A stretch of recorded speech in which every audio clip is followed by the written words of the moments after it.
با درود به یکی شما بینندگان عزیز، چون همیشه در صبح بر وقت شما عزیزان را به تماشای نویدی بومدودی دعوت میکنیم که خبرهای تاجیکستان و جهان را به سهم شما میرساند. امروز 6 فوریه و در پراگ همین حالا ساعت 7 است و اکنون رو میارم به خبرها. ҳуқуқшиноси маҳбуси тоҷик бузургмер Ёров барои садоқати касбӣ ва талоши ҳифзи ҳаққи шаҳрвандон ба додгоҳи одилона барандаи ҷоизаи байналмилалии ҳомоҳоминӣ шуд. Ин ҷоиза ҳар сол аз тарафи созмони байналмилалии ғайридавлатии People in Need ба муборизони ҳуқуқи инсон дода мешавад. Дар натиҷаи иҷрои вазифааш ин вакили машҳур ҳам моликият ва ҳам озодии худро аз даст дод, гуфта мешавад дар изҳороти созмони People in Need ки рӯзи 5 феврал мунташир гашт. Бузургмер Ёров соли 2017 баъд аз он ки барои ҳимоят аз аъзои ҳизби ҳамакнун мамнӯи наҳзати исломии тоҷикистон иқдом намуд, бо иттиҳоми сохтакорӣ, тақаллуб ва таҳқири президент ба 28 соли зиндон маҳкум гардид. ӯ ва тарафдоронаш ҳукмро дорои ангезаҳои сиёсӣ медонанд. Созмонҳои ҷаҳонӣ аз ҷумла гурӯҳи созмони милали муттаҳид борҳо аз мақомоти тоҷикистон хостанд ки ӯро озод кунанд.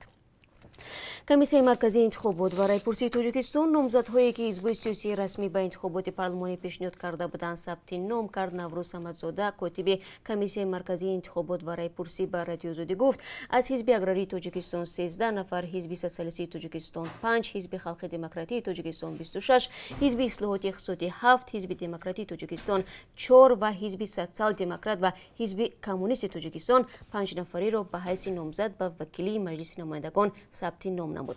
Интихоботи парлумонии Тоҷикистон рӯзи 1 март доир мешавад. 7 ҳизби сиёсии расмӣ барои 63 курсии маҷлиси намояндагон палатаи поёнии парлумонии Тоҷикистон мубориза мебаранд.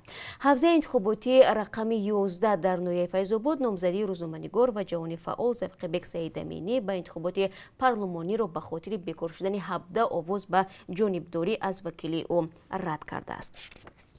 вазорати умури дохилии Русия лоиҳаи қонуниро таҳия кардааст ки ихроҷи муҳоҷирони мубтало ба бемориҳои хатарнокро аз ин кишвар пешбинӣ мекунад. тарҳи қонун ҳамчунин муайян мекунад ки ин муҳоҷирон чӣ гуна ихроҷ карда мешаванд ва барои он кӣ ҷавобгар хоҳад буд. дар Русия аз ҷумла бемориҳои ВИЧ, ҳепатити Б, С, сил ва сиёзахм барои атрофиён хатарнок шумурда шуданд. аз 1 январи соли равон бошад ба ин феҳрист коронавирус низ шомил шудааст. дар вазорати умури дохилии Русия гуфтанд, барои он лоиҳаи нави қонун таҳия шудааст ки дар қонунҳои амалкунанда дар ин замина чизе дақиқ оварда нашудааст. пештар сарвазири Русия Михаил Мишустин гуфта буд, хориҷое ки гирифториашон ба вируси нав ошкор мешавад, аз кишвар ихроҷ хоҳанд шуд. аксарияти намояндагони Сенати Амрико рӯзи сешанбе зидди барканории Дональд Трамп аз мақоми президентӣ рай доданд. Ба ин тартиб оқои Трамп ки бо 2 банд сӯистифода аз мақом ва монеъ шудан ба кори Конгресс муттаҳам мегардид, табриа ё сафед шуд. ин барои бори севум дар таърихи Амрико буд ки раванди нобоварӣ ба президент дар Сенати он кишвар рай меоварад. дар ҳар се маврид ин раванд бо сафед шудани раиси ҷумҳурии Амрико анҷом ёфтааст. мудири идораи таҳқиқоти федералии Амрико гуфт, дар остонаи интихоботи раёсати ҷумҳурии имсола Русия ба зидди кишвараш ҷанги иттилоотӣ пеш мебарад. айни замон ӯ гуфт, ҳеҷ аломати талоши Русия барои рахнаи зербунёдҳои интихоботӣ дар Амрикоро надидааст. Кристофер Рей рӯзи 5 феврал дар ҳузури вакилони кумитаи адлияи маҷлиси намояндагон иброз дошт ки Русия бо истифода аз маъракаҳои пинҳонӣ мехоҳад ба афкори умумӣ дар ҷомеаи Амрико таъсир гузошта, бо истифода аз ихтилофот дар байни мардум тафриқа андозад. хадамоти иттилоотии Амрико дар гузашта ҳам гуфтанд ки Русия айни усулро дар остонаи интихоботи президентии соли 2016 ба кор бурдааст. бо вуҷуди далелҳои возеҳ, ҳукумати Москав тамоми ин иддаоҳоро рад мекунад. طبق گزارش‌های رسمی در جنوب تاجیکستان مقامات 1140 نفر را که در حزب و حرکت‌های ممنوع تروریستی همدستی داشتند در گفتگوی بین‌المللی قرار داده است. پلیس میگوید این گمانبران در خارج کشور هستند. اسکندر صالح‌زاده سردار ریاست کار داخلی ولایت ختلان 5 فوریه از این نشست خبری گفت شماره بیشتری آنها اعضای حزب و حرکت‌های ممنوع میباشند. به قول او در سال گذشته 541 نفر دستگیر شده است.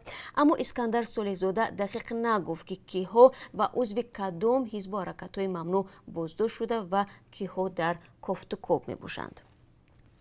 ҳавопаймои мусофирбари мутааллиқ ба ширкати Пегагус ҳангоми фурудоӣ дар фурудгоҳи Сабиҳаи Туркия аз хати парвоз берун рафта чанд пора шудааст. ҳодиса шоми 5 феврал рух дод. мақомот мегӯянд дар ин ҳодиса 120 нафар ҷароҳат бардоштанд. ба қавли шаҳрдори Истанбул, маҷрӯҳонро ба бемористон бурданд. дар бораи фавтидаҳо гузориш нашудааст. вазири нақлиёти Туркия гуфт ҳавопаймо ҳомили 171 мусофир ва 6 сарнишин буд. мирзои Салимпур, муассис ва сардабири сомонаи мустақили ахбор қароргоҳаш дар Прага 6000 сомонӣ яке аз маҳбас ба колонияи низомаш сукунатӣ кӯчондани журналисти зиндонии тоҷик Муҳаммад Юсуф Исмоиловро пардохтааст.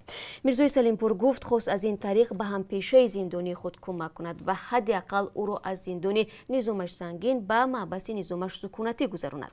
ба қавли манобеи Азия Плюс, ҳоло комиссия масъаларо баррасӣ карда хулосаи худро барои муҳокима ба дӯстонии назорати зиндонҳо ва ба додгоҳи шаҳри Хоҷанд мефиристад. ин марҳила тақрибан 2 моҳро дар бар мегирифтааст. бояд гуфт ки Муҳаммад Юсуф Исмоилов дар зиндони рақами 3 шаҳри Хоҷанд адои ҷазо мекунад. додгоҳ ӯро соли 2013 замоне ки ҳамкори ҳафтаномаи мустақили нигоҳ буд ба 11 соли зиндон маҳкум кард. бар асоси қонуни авфи соли гузашта 1 солу 4 моҳи ҳукми ӯ кам карда шуд. ва раиси шӯрои уламои марказии исломии Тоҷикистон гуфт муомилаи бад ва рафтори дағал занонро маҷбур мекунад даст ба хиёнат бизананд. дар ин авохир даҳҳо наворҳое дар шабакаҳои иҷтимоӣ нашр шуданд ки гӯё келинҳои хонавода дар набудани шавҳарони худ бо мардони бегона муносибати маҳрамона доштанд. Саид Мукаррам Абдулқодирзода, муфтии кишвар, дирӯз дар нишасти хабарӣ таъкид кард, агар мардони муҳоҷире ки дар як моҳ як маротиба ба ҳамсарони худ занг зада бо лаҳни хуб дӯстат медоранд бигӯянд, занон ҳеҷ гоҳ даст ба хиёнат намезананд. лекин мутаассифона муносибати хуб нест ва аз дур рафтори дағалона мекунанд ва ин метавонад занро ба роҳи бад барад, гуфт муфтӣ. муфтии Тоҷикистон таъкид дошт ки шӯрои уламо дар ҳамкорӣ бо кумитаи дин дар мавъизаҳои худ ҳамеша ба ин масъала таъкид мекунанд. ва бинандагони азиз, чун маъмул дар поёни суҳбат аз қурби асъори хориҷӣ барои шумо маълумот медиҳам ки имрӯз аз тарафи Бонки миллӣ ин гуна таъин шудааст: $1 9 сомониву 69 дирҳам аст, 1 евро 10 сомониву 67 дирҳам арзиш дорад. рубли русӣ дар қиёс ба дирӯз болотар рафтааст. барои имрӯз 1000 рубли русӣ 154 сомонӣ муқаррар шудааст. ва ташаккур мегӯям барои ҳамроҳиятон бинандагони азиз ки то ин дақиқа моро тамошо кардед. ман шуморо дар давоми рӯз бозам мунтазир мешавам. рӯзи хуб дошта бошед.